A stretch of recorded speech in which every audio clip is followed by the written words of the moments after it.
Lesson 26 of A Course in Miracles.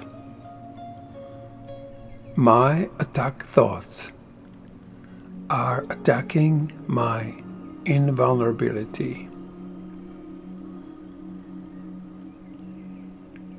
It is surely obvious that if you can be attacked, you are not invulnerable. You see attack as a real threat. That is because you believe that you can really attack. And what would have effects through you must also have effects on you. It is this law that will ultimately save you. But you are misusing it now. You must therefore learn how it can be used for your own best interests rather than against them. Because your attack thoughts will be projected, you will fear attack. And if you fear attack, you must believe that you are not invulnerable. Attack thoughts therefore make you vulnerable in your own mind, which is where the attack thoughts are. Attack thoughts and invulnerability cannot be accepted together. They contradict each other. The idea for today introduces the thought that you always attack yourself. If attack thoughts must entail the belief that you are vulnerable, their effect is to weaken you in your own eyes. Thus they have attacked your perception of yourself. And because you believe in them, you no longer believe in yourself. A false image of yourself has come to take the place of what you are. Practice with today's idea will help you to understand that vulnerability or invulnerability is the result of your own thoughts. Nothing except your thoughts can attack you. Nothing except your thoughts can make you think you're vulnerable. And nothing except your thoughts can prove to you that this is not so. 6. Practice periods are required in applying today's idea. A full 2 minutes should be attempted for each of them. Although the time may be reduced to a minute if the discomfort is too great, do not reduce it further. The practice period should begin with repeating the idea for today, then closing your eyes and reviewing the unresolved situation whose outcome are causing you concern. The concern may take the form of depression, worry, anger, a sense of imposition, fear, foreboding, and preoccupation. Any problem as yet unsettled which tends to recur in your thoughts during the day is a suitable subject. You will not be able to use very many for any one practice period, because a longer time than usual should be spent with each one. Today's idea should be applied as follows. First, name the situation.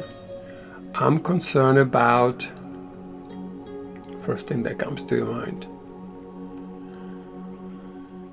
Then go over every possible outcome which has occurred to you in that connection and which has caused you concern, referring to each one quite specifically, saying, I am afraid,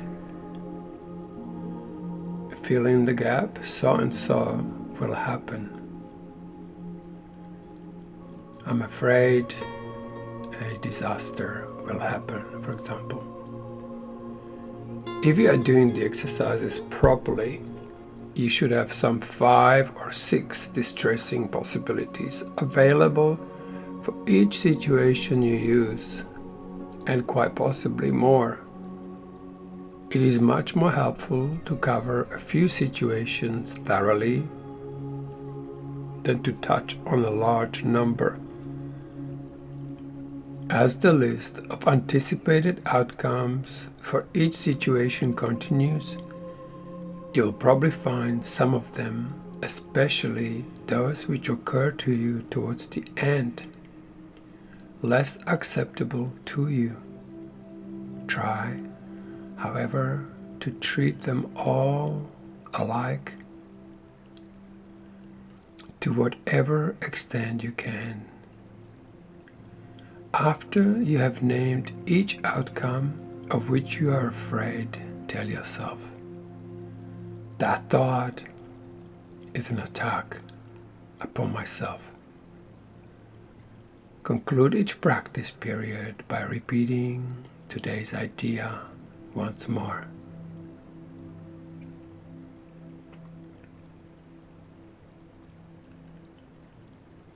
So the practices I'm concerned about, I'm afraid so and so will happen, and then say that thought is an attack upon myself.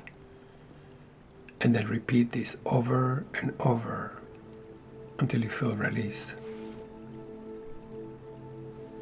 My attack thoughts are attacking my invulnerability.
My attack thoughts are attacking my invulnerability.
My attack thoughts are attacking my invulnerability.